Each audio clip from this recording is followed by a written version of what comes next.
without further ado, Dustin Schneider with FLX or Flex, and please welcome Matt Fine with Third Avenue.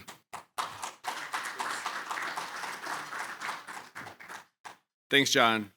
Dustin Schneider, Flex Networks. Thank you all for coming today, and thanks to John for coordinating this, and Ellen Borges for putting it all together.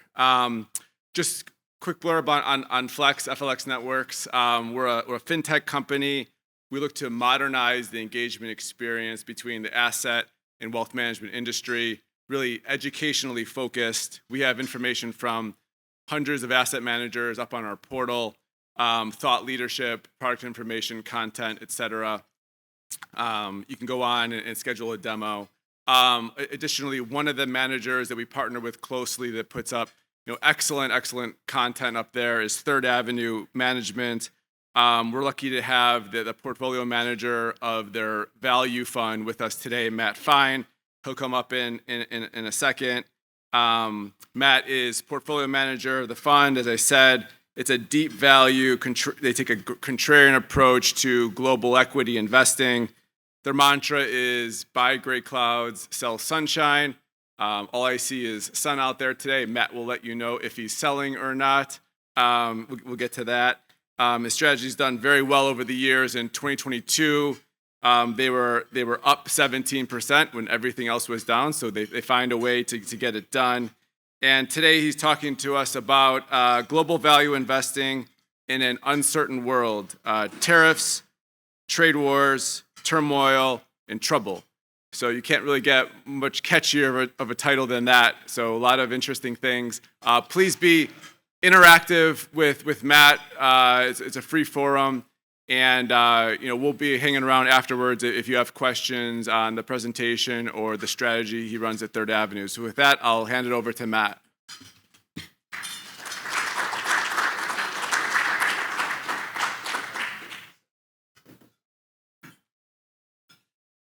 Dustin, thank you for that very nice introduction, and thank you everybody for coming. This is a great turnout, and thrilled to have the audience. Hopefully we can make it very interactive. I will confess that I have never made a presentation like we're about to make. This is ad hoc. We're living in a special moment. I've worked very hard to communicate my thoughts to the shareholders in the funds of late about what tariffs mean, trade wars. This is a new thing within the lifetime of everybody in this room, and we're all trying to figure it out. So my preface and my cautionary note is I may be about to speak more clearly than I'm thinking, because this is an incredibly fluid situation and it's changing day by day, as we all know. In order to tell you about my thoughts about what's going on, I need to tell you first a little bit about what we do so you understand my perspective and where we're coming from and how we're dealing with what's going on in the world. Again, we are Third Avenue Management.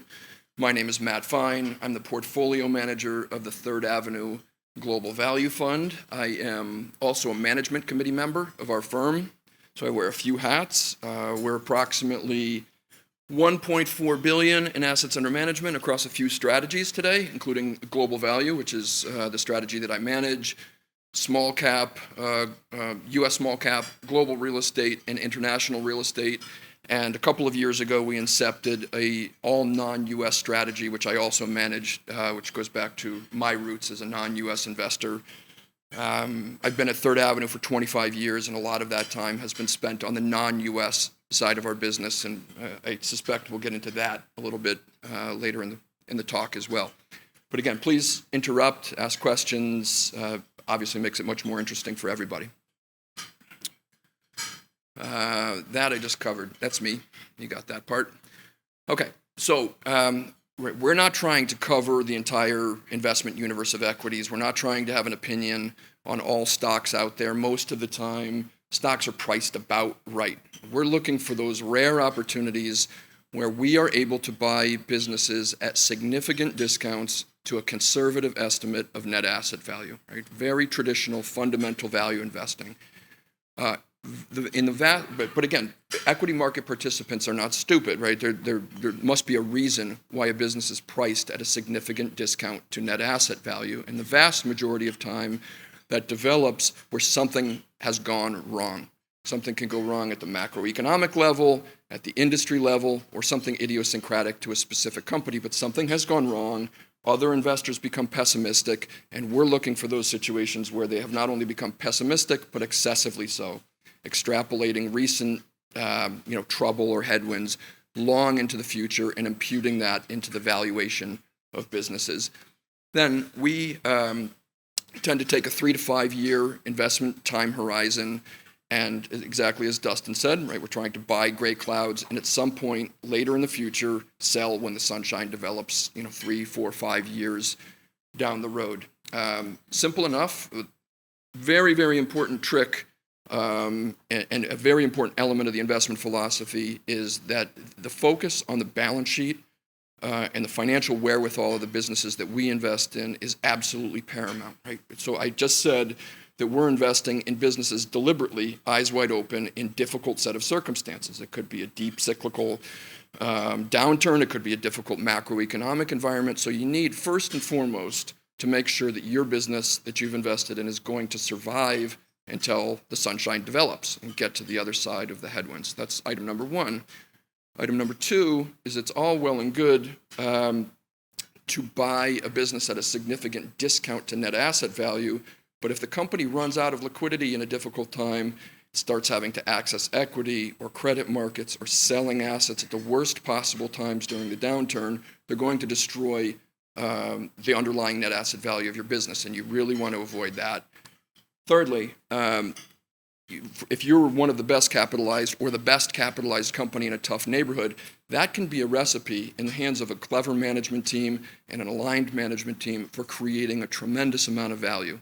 Lots of different ways. It can be as simple as buying back shares in a very difficult and cheap environment. It can be that you are able to invest in your business counter-cyclically when your competitors are not. Maybe you come out with a larger market share and a stronger competitive position, or maybe you're the buyer of the distressed assets, from distressed sellers in the industry and consolidating the industry. And when our investment philosophy is working at its best, when we're firing on all cylinders, that's the way that it's working. We're buying a business in a tough time. It's well managed, well capitalized. They take advantage of the difficult circumstance.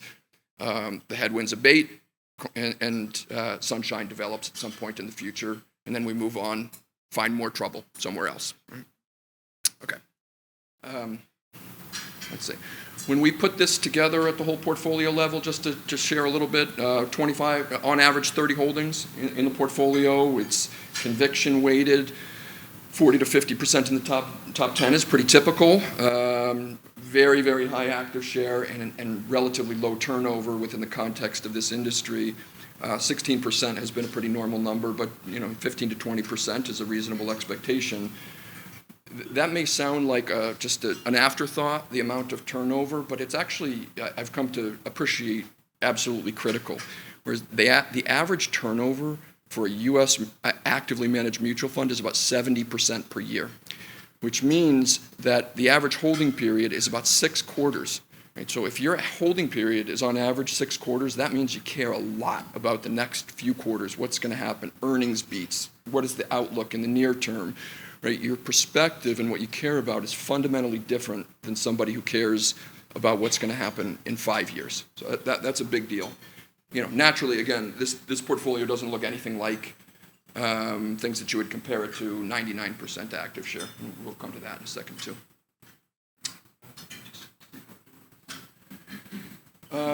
So this is the Third Avenue Value Fund. This is the U.S. mutual fund that has a 35-year uninterrupted track record. You can hopefully tell looking at me that I haven't managed it for 35 years consecutively. This is the fund that was incepted by Marty Whitman himself, and he ran it for the first few decades of its existence. I had the pleasure of working with Marty for the better part of 18 years, and I'm very, very proud and privileged to manage the fund with which he incepted Third Avenue Management. A different view of performance. We can parse this out in lots of different ways, and I'm happy to discuss any of these time periods that are of interest to you, but I just want to take a step back and note that there are value strategies, even in 2025, that have performed well, right? That may be surprising or counterintuitive to some people. certainly in an absolute sense, and I can share some perspective about the late 1990s when that was a similar phenomenon, when there was strong absolute performance. And the number I care about most on here is this one. How has the strategy worked since inception? It's 170 basis points of outperformance over 35 years. I don't need to tell the people in this room that's a very, very big deal to your compounding. And that's, with all of the headwinds that value strategies have been facing, which are palpable and real and important. I'm going to come to that in 1 second. So what does the environment look like that we've been operating in? We have lived in the last 10 years, maybe some of you are familiar with this, but this is a PE spread chart, which takes the most expensive quartile of the S&P 500 and compares it to the PE ratio of the least expensive of the S&P 500. There should be a spread. There should be a spread between those two. There are better companies and worse companies. There are faster growing, secularly growing, with better financed companies. So there should be cheaper and more expensive companies. And on average, this is 35 years. On average, that spread has been 12.6 over 35 years. In the dot-com bubble in the late 1990s, that spread got to 15.39.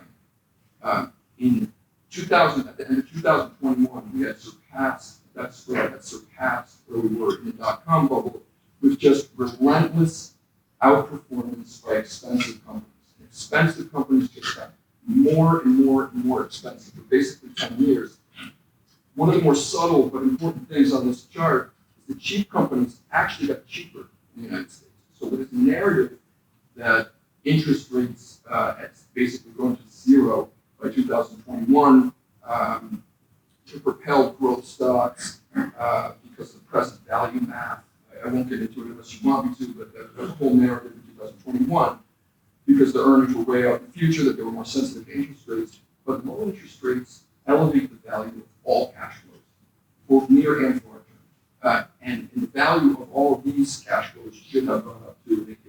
That's just a false narrative. That's not what was happening in equity markets. And flows were going to expensive companies and it just grew and grew. That's very difficult for price-sensitive, price-conscious value investors. Hard to overstate that. Similarly, and related, large caps versus small caps. In the 1990s, at the peak of the dot-com bubble, this is actually June of 2000, we got to a point where small caps were valued, PE ratio of small caps in the U.S. valued at 67% of large cap valuations. That is almost identical to the number we've reached in 2023, 24. 6.67 happens to be the low. Obviously, past is not prologue. Maybe history repeats itself, maybe it doesn't. But the aftermath of that period from that nadir was that small caps outperformed large caps by 1,300 basis points per year for 5 years in this normalization and, dare I say, mean reversion period. And of course, the means don't just revert to the mean, right? Small caps became a success strategy and flows started flowing to small caps, and then you went well past the mean as people became interested in those strategies that have been successful. Last one from the top down. This is the PE ratio of the U.S. relative to the rest of the world. This is a different time period from showing when I took over the Third Avenue Value Fund, the global strategy, at the end of 2017, because it also tracks the U.S. weight in the fund, which started at 70% when I took it over, and I went where I perceived the opportunities to be, the cheapness to exist, and that meant ever more so increasingly outside of the United States. So now we're at about 14%, which is an all-time low for the fund, not coincidentally, maybe, at the exact same time, the MSCI World, which is characterized as a global index, is at 74% in the United States. It's a stretch to call that a global index. That's an all-time high in 45-year history of that index, and it occurs at a time when the PE ratio of the U.S. relative to the rest of the world has never been higher in 4 or 5 decades. So, sort of asking yourself, what do you do about that? Or if you're trying to get away from very, very high concentration levels in U.S. large cap equities, whether it's the Mag 7 or just the mega caps in general, and expensive companies, going to an indexed global, global approach is not going to get you a lot of bang for your buck, because today that's 74% of the same thing, basically. Come to the world in a minute, but I think this is the last slide on us and where we're coming from. But you see, when you look at the whole portfolio relative to the MSCI world, much smaller in market capitalization. Sorry if you guys in the back can't read it, but the point is smaller in market capitalization, both median and weighted. The PE ratio is 40% of what it is for the index, 9 versus 22. Sales, less than a quarter on a price to sales basis. Price to cash flow about a third. Price to book about a quarter. 99% active share. So this is just a fundamentally different portfolio and fundamentally different approach than what is present in an index today. Our top holdings are up here. You can see auto OEMs, BMW and Subaru are both present in our top 10. That's this contrarian, out of favor, challenging environment approach that we were talking about before. Copper mining, I think, is a really interesting and misunderstood situation. Offshore oil services, tidewater, metallurgical coal. Again, so the portfolio doesn't look anything like conventional portfolios. I'll keep saying that over and over, I guess. But, all right. So, any questions on that before I turn to this difficult world that we're living in today from a financial perspective? Yes. What's your PE spread? What happens if you adjust that for growth? And then on small cap, in 1990, like it doesn't about $1. Now it's like $4.15. But I didn't catch that. Sorry, I got the adjustment for growth. I didn't catch the second part. How do you define a small cap? Like I used to think about it as like sub $2 billion to do. Yeah. Now I might be more like sub 8 or sub 10. Yeah. So that looking backwards, the median market cap or the weighted average market cap in Russell 2, for example, Russell 2000 index, the benchmark U.S. small cap, has grown a lot over time. And I don't have any great insight other than thinking about it in terms of median market capitalization as depicted in the index, which will continue to grow over time, presumably. But in this case, we've used, just for the record, this is the S&P 600 versus the S&P 500, and the S&P 600 is, I think, by almost any measurement, much higher quality index than the Russell 2000 in a lot of different ways. But that's that definition then. I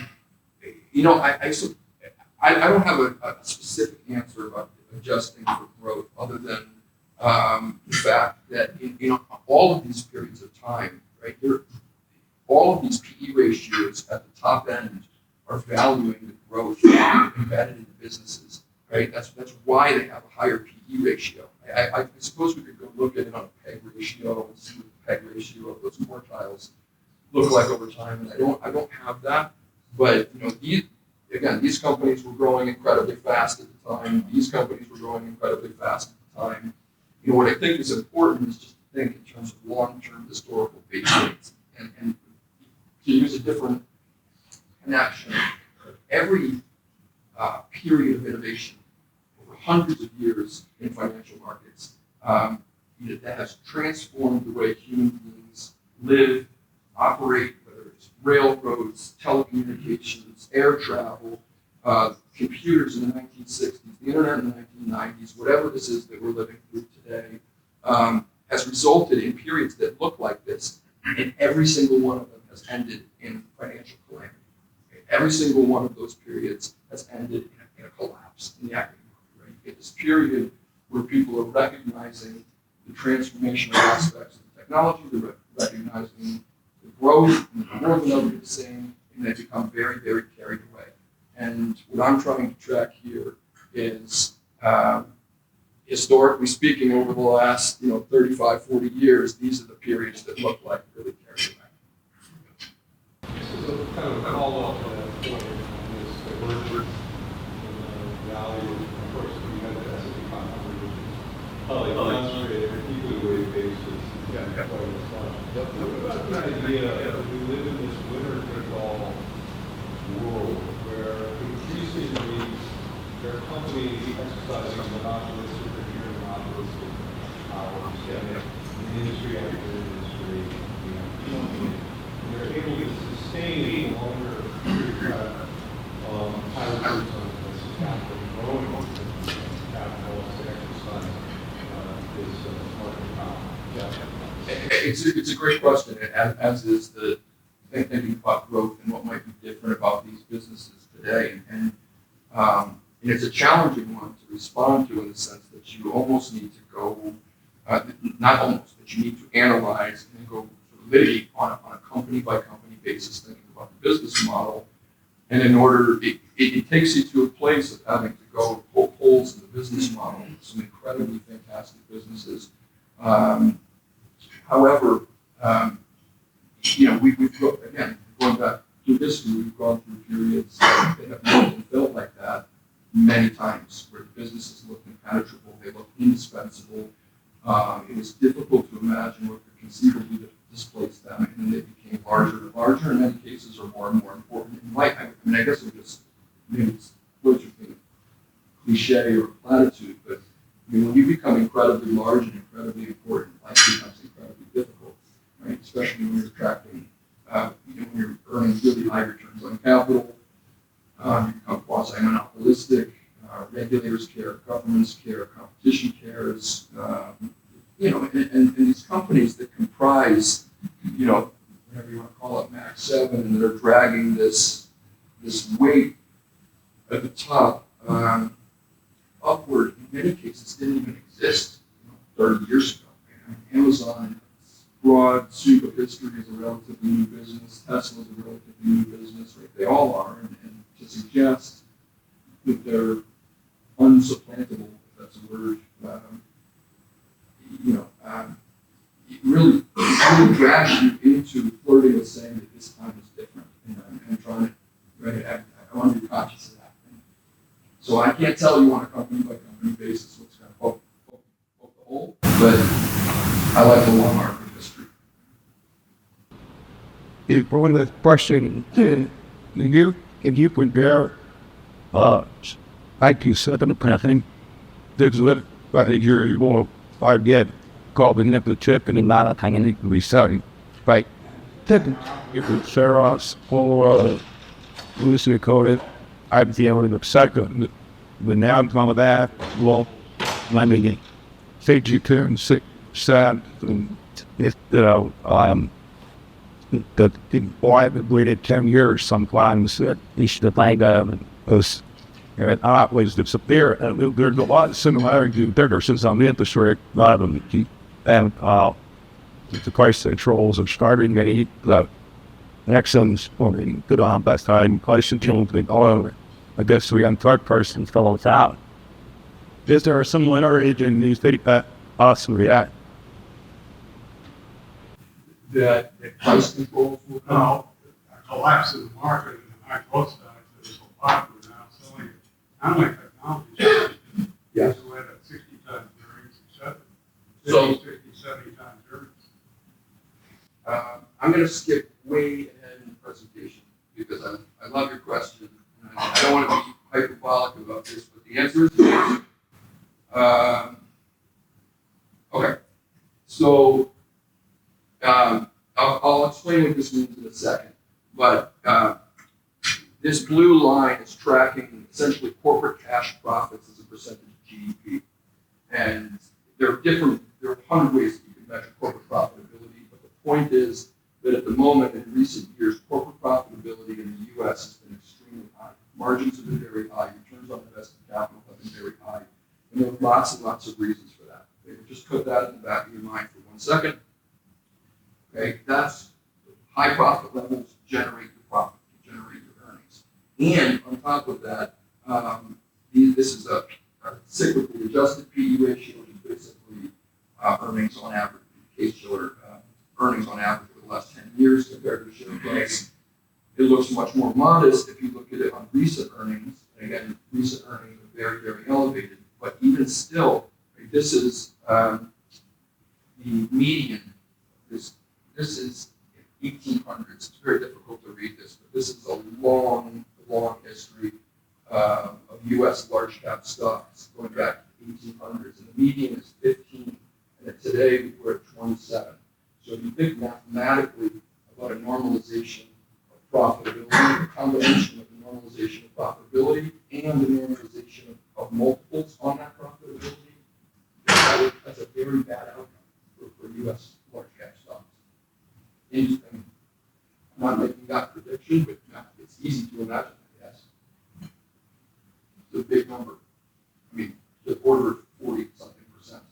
We can normalize those two numbers at the same time. Okay. Any other questions? I'll start talking about tariffs. It's something more challenging.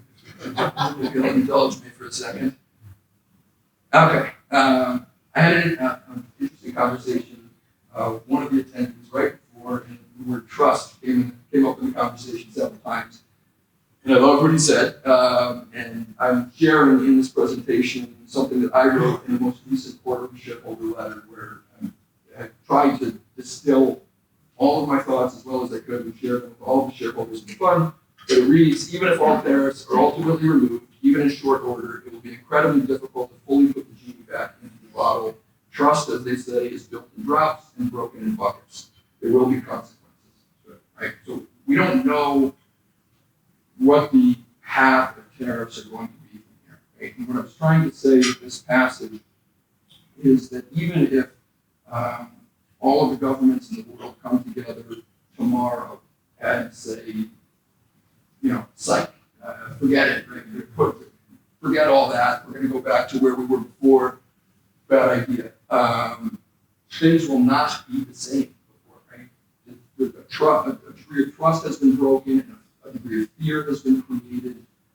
And it's right, in my view, for many foreign governments to be a little bit more fearful and to behave a little bit differently. And I think that's really important when we think about the future. I'm going to talk about a couple of ways. One of them is resource nationalism. This is an area, I mentioned copper in the beginning earlier in the presentation, but this is an area where not a lot of capital has flowed in recent years. This is the opposite of the U.S. mega cap stocks. These are asset heavy, heavy fixed capital investment. They are old world stocks. They are perceived to be the past, not the future. So they've been starved for capital in a lot of cases in natural resources. And because of that, the supply side has been impacted significantly in for a number of commodities. I think that's really interesting, cyclically speaking.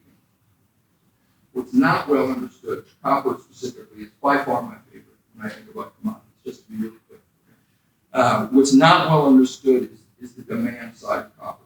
And this is since 1900, so this is 125 years of demand growth for copper. So people mentally associate copper, and most commodities, frankly, with China.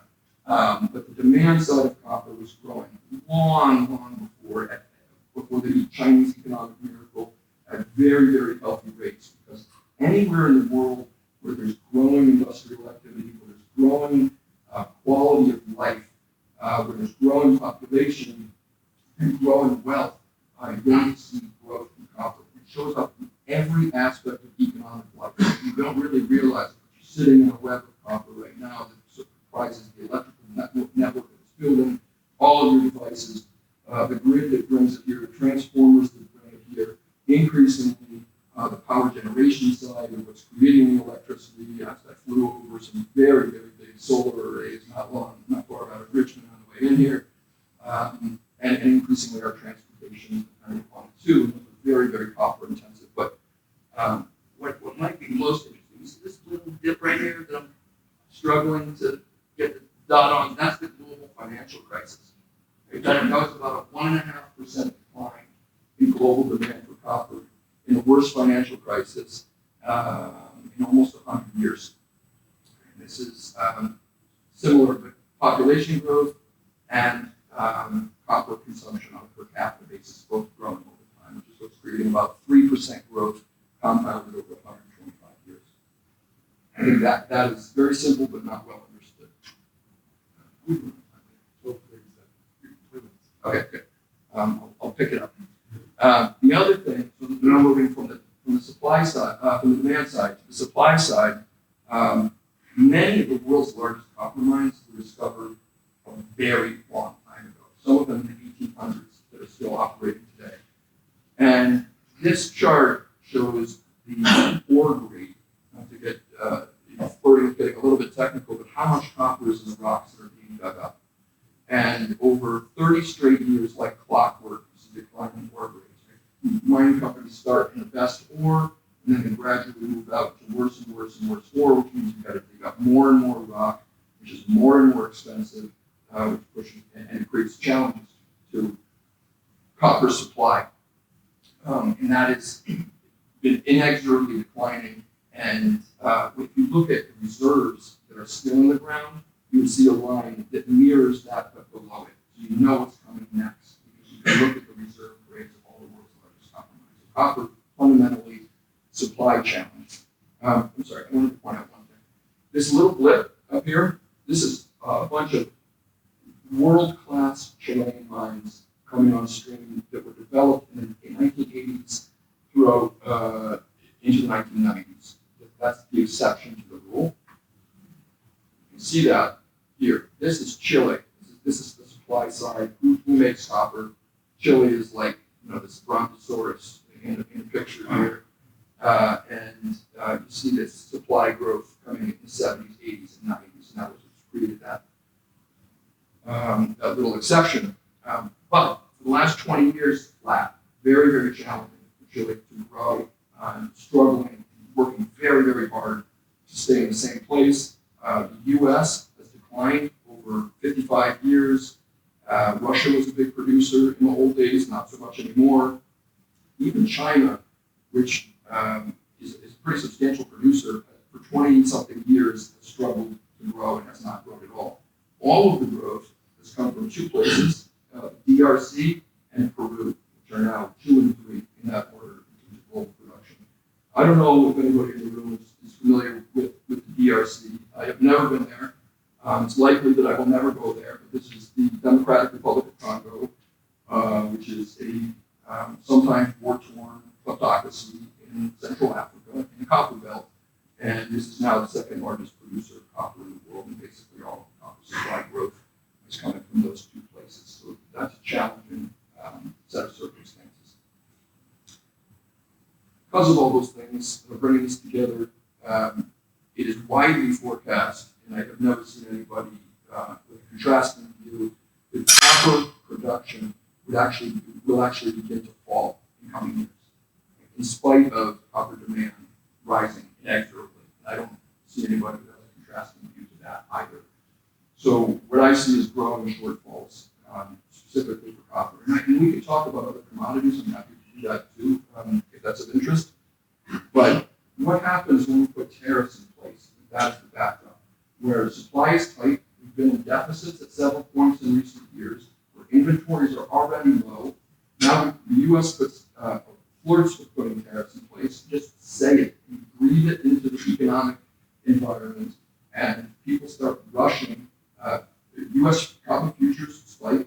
People start rushing to get copper supply from elsewhere in the world and bring it to the U.S. to take advantage of elevated copper futures and copper prices in the U.S., which creates a drain on inventories in the rest of the world, which in turn pushes prices up in the rest of the world. And that's what has happened in the last couple of months. Right? So you're seeing fear because people are afraid they're not going to have access to what are already very limited inventories, and start to see headlines like this from the FT, which is China's copper supply is set to run out as U.S. tariffs bite, says Mercuria. And in China, you can track the gains and draws from copper warehouses, and this was the largest withdrawal of copper from Chinese copper warehouses on record. This is 27 years of records. So a lot of volatility, a lot of fear. The trust is broken. People are afraid that they're not going to have access to something that's fundamentally critical to the functioning of their day-to-day modern life. And for me, when you look at the supply side equation, which is incredibly challenged, that looks like an asset that I want to own. We own 2 copper mining companies, long life, politically safe jurisdictions, great balance sheets. That looks, and by the way, copper mining companies, it's not well understood, the copper mining companies, the equities, that produce some of the most fantastic long-term shareholder returns that rank with things that you would think of as a great U.S. Equity records, like an equality spectrum, Walmart and Disney over 25 to 30 years, high teens returns over 3+ decades, for exactly those reasons that I'm talking about. Can I ask a really cool question? If you get rid of the pendant, does that change demand very much? Like, what are the biggest uses of copper, right? Some of those things, are there substitutes? Is my real question. Yeah, substitutes, no. And that's a relatively easy one because what you're talking about is 26 million tons of substitute.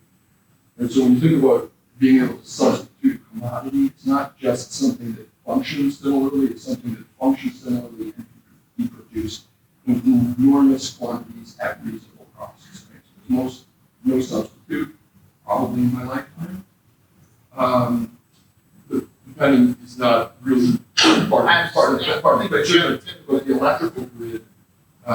So China is the largest consumer of copper by far, and something like 50% of demand today. But it's very, very diverse on the demand side. Call it a quarter of the demand. Something it goes directly into the electrical grid, electrical network, which is operated by a company called State Grid, which is a state-owned entity. It goes into building construction, wiring, building, and networking the building. Home appliances are a huge part of it, right? So everybody in the world who, for the first time, gets enough money to buy an air conditioner in sub-Saharan Africa or in India buys an air conditioner, which is a box full of copper, or a refrigerator, which is a box full of copper, right? And you need to wire it from somewhere, which is a line full of copper, right? So it's very, and increasingly, power generation is becoming a bigger part of it. Solar panel, again, very copper intensive. Wind turbines, very copper intensive. And the electric vehicle, battery electric vehicle consumes about 4 times the amount of Part of copper. the reason is that a lot of the same stuff you talked about being sold to do, right? Yeah. I'm just curious. Yeah, I don't have to refresh my memory. Well, so they take solar panels. Yeah, silver is the mix of industrial and precious. It's kind of a hybrid. Yeah.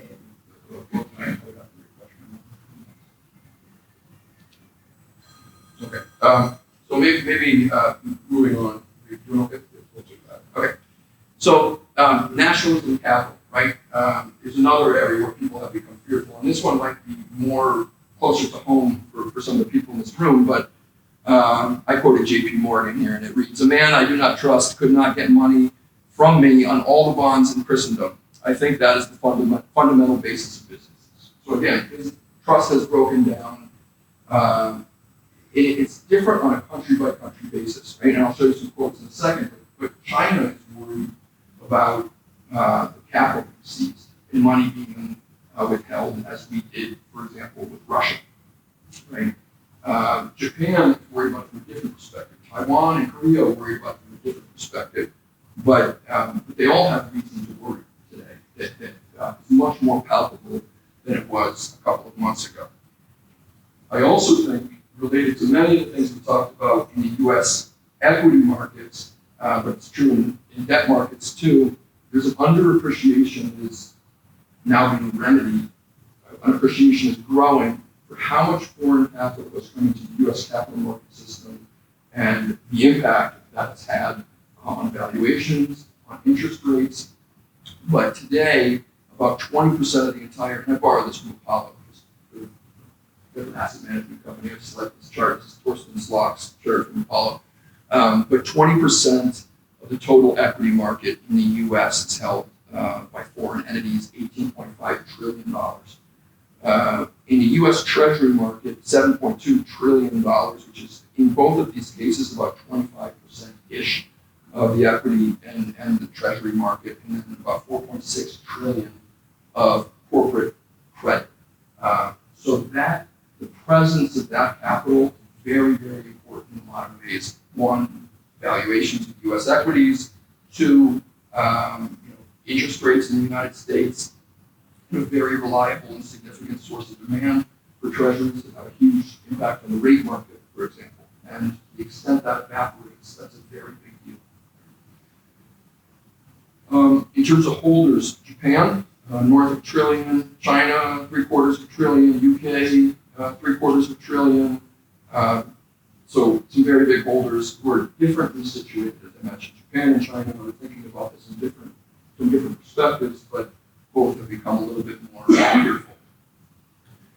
And one reason they've become fearful is that the U.S. 10-year at the end of May was 4.16. I think those are 4.5 today.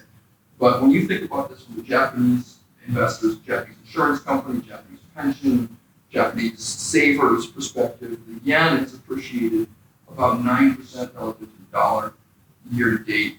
And you have about 2+ years of yield that's been wiped off of your investment by the currency. Similar for the British pound, the euro is up about 9% too. So the attractiveness that has been present for at least the last 10 years of you had declining interest rates in the U.S., elevating bond prices, you had dollar strength relative to basically every currency in the world. The returns on treasury investments for foreign investors have been incredible. They've been incredible in part because the flows keep coming, pushing the dollar higher, pushing yield down, bond prices up. So everything sort of worked in that way. And now people are beginning to think about what happens if it works symmetrically the other way, where capital starts coming out, the dollar starts depreciating, foreign currencies start appreciating, and yields start growing rather than shrinking. All those things can, in theory, work in reverse too. In the last month or so, they have. That dynamic is what's being referred to as the Asian crisis in reverse. I can explain what that means if you want to go down that path, but that's what that reference is to. But again, Japan is in this trade war where they feel victimized and they're feeling like the U.S. Treasury purchases could be a card in the trade war. China's in a different spot where it feels threatened. It feels like it could become increasingly hostile, and they're worried about having foreign assets and foreign domiciles who could, in theory, have their central banking reserves seized by a foreign government. So everybody's thinking about it in a different way, but takes you to a similar place. Back to this chart. Again, very elevated corporate profits. What this chart was designed to show is that there's a very strong relationship between U.S. deficit spending and U.S. corporate profitability. So the red line is deficit spending, where we've been running in a boom time in a really healthy economy at about 7% budget deficit, and that's been helpful. You can see the relationship in this chart, but very helpful to corporate profitability. So to the extent that the yields are persistently high or even rise higher, and the interest burden challenges deficit spending in the U.S., it very well may have an important impact on U.S. corporate profitability. Again, corporate profits are elevated. If they come down, optimism declines, multiples come down simultaneously. That's not a good equation for U.S. equities. That one I covered. I just think it's, when I talk about that landscape, I think it's important to note the starting point today is from very high valuations, historically speaking. And again, there could be great reasons for that. There's a lot to that, but unambiguously, we're at elevated levels today. And if you think about, the U.S. relative to the rest of the world, again, this is 40 years, 1987, almost 40 years. This is the P/E ratio of the U.S. relative to the rest of the world. Nothing anywhere close to it in 40 years, and you've got 40 years of expanding multiples. And a lot of that explains the way why we have structured a portfolio the way we have, and why, even though we're bottom-up investors, we continue to find a lot more to do outside of the United States rather than in the United States, and that continues to feel very good to me. I have an appendix in here, and if people want to talk about inflation or anything else, let me stop there. China moves money out of treasuries as they mature. They don't want to put it in their currency because that won't make their exports competitive. So, where are they putting the money other than gold? It's a great question. I don't have an answer to that. I don't know. I don't know what they're going to do with the reserves. They've been a big buyer of gold, to your point. That could continue, but they have a strategic copper reserve that clearly there's a scramble going on. I don't know, open question, really good one. You mentioned a lot of different uses for copper. If, hypothetically, the energy transition were to slow down a little bit in the United States, for example, does that have a material impact on copper, or is energy transition just kind of like one of a whole bunch of different things that affect copper demand? It really is the second one. It's one of a whole bunch of things, and it has been growing, energy transition. But the reality is that the U.S. and most of the developed world, copper demand has not been growing. It's really been pretty flat. And what tends to happen I'm talking about over 150 years, but still happening today, is that India becomes the growing source of demand as GDP per capita or wealth per capita reaches a very, by our standards, an incredibly low level. But it's literally the first purchases of the air conditioner. Right? And the electrical network is hooked up to impoverished areas. And today, it's hard to believe, but there's something like 1.2 billion people today out of 8 billion person population who don't have access to electricity on a daily basis. And it's all in, interestingly, in the southern hemisphere. It's in India, it's in sub-Saharan Africa, and certain parts of Asia, which also happen to be many of the fastest growing populations on the planet, which is India and Bangladesh and certain parts of Pakistan and certain parts of Africa also.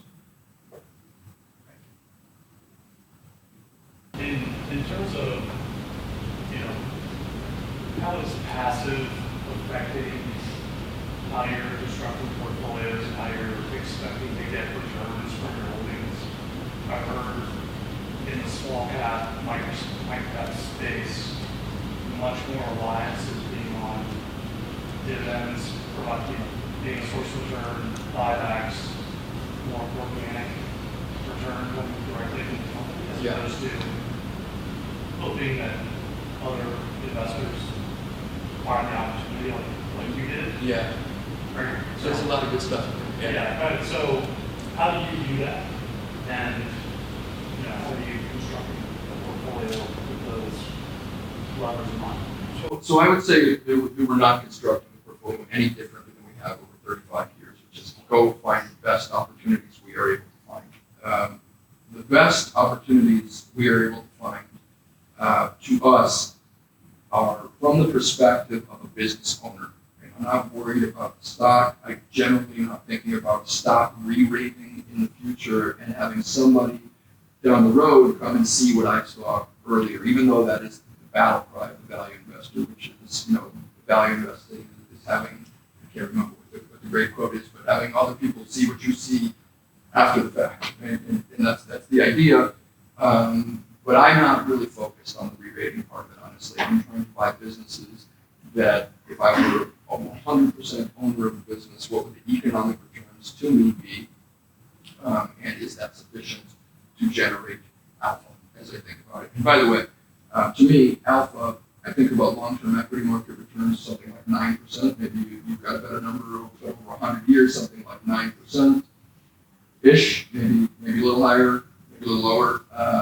But we are in the active management business, and we exist to produce alpha. And for me, a successful career would be a couple hundred basis points above that. So now I'm in the 11-ish% range. However, just like a credit portfolio, you can't buy an entire portfolio. If you need an 8% return, you can't buy 8% yielding bonds in an entire portfolio because you're going to have some credit loss. So I'm going to be wrong sometimes, and things are just not going to work out, and I'll be unlucky and wrong and all those things. So I tend to think of returns to me in the mid-teens.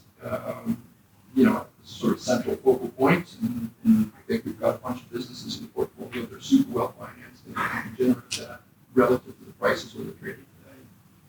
So I'm not worried about the re-rating, but that David Einhorn said, one of the most interesting things for anybody who hasn't seen this little interview was with Robin Hood at the Robin Hood Foundation. There was a Bloomberg reporter who interviewed David Einhorn, a person I have a lot of respect for, Greenlight Capital, and he was asked, when does value come back? And this is going back maybe 2.5 years ago at this point. And he said, it may never come back. It may just, there's no guarantee that it will ever come back. And then he went on to explain, look, it used to be that you would buy something under the radar, you would see this value in the business that people had missed. And over time, the business would generate, grow its value as you had predicted. And then later people would see that, and you would get two pieces of return stream. One is how much had the business grown by itself organically, and then you get the re-rating at the end too. Those two pieces, and that second piece has just been gone. And he was kind of wondering how, because there isn't a huge community of young people coming into the value space, being trained in this, being steeped in it, thinking about it from a contrarian, fundamental value perspective, and therefore there may not be anybody out there to come and re-rate these businesses anymore. And partly it's that passive has been an incredibly winning strategy for all these ways that we've talked about. And this is the place where a lot of value investors come together, and I'm definitely one of them, and I will not be changing my stripes, but the community's really been hollowed out a lot. There are a lot fewer of us, there are a lot fewer young people in the industry pursuing fundamental value. It's hard to say when that re-rating piece will come back, but I will also say, it would be nice to have it, I would love it, but we haven't really needed it in order to generate effective returns too, because there has been a lot of cheapness, because there have been a lot of things that are just not of interest to people, and with economics of the underlying businesses, they're not impaired in any real way. BMW, we have up here, which is high profile name, and everybody seems to be familiar with it, but it was a company trading at 7 times earnings. It's trading at a double-digit free cash flow yield. It has net cash on its balance sheet, equivalent to almost 60% of its equity market cap, right? Almost impenetrable balance sheet, a really good business. It's generated double-digit returns on capital over decades and decades, more likely than not to grow in the future. Why is it trading at 7 times earnings? And I think the answer really relates as much to anything as something I said earlier in the presentation, which is that the focus for most active management today is the next 6 quarters, right? The next 3 or 4 quarters, right? And what is the business experiencing an upward trajectory, upward inflection today? And the answer for that, for most auto OEMs, is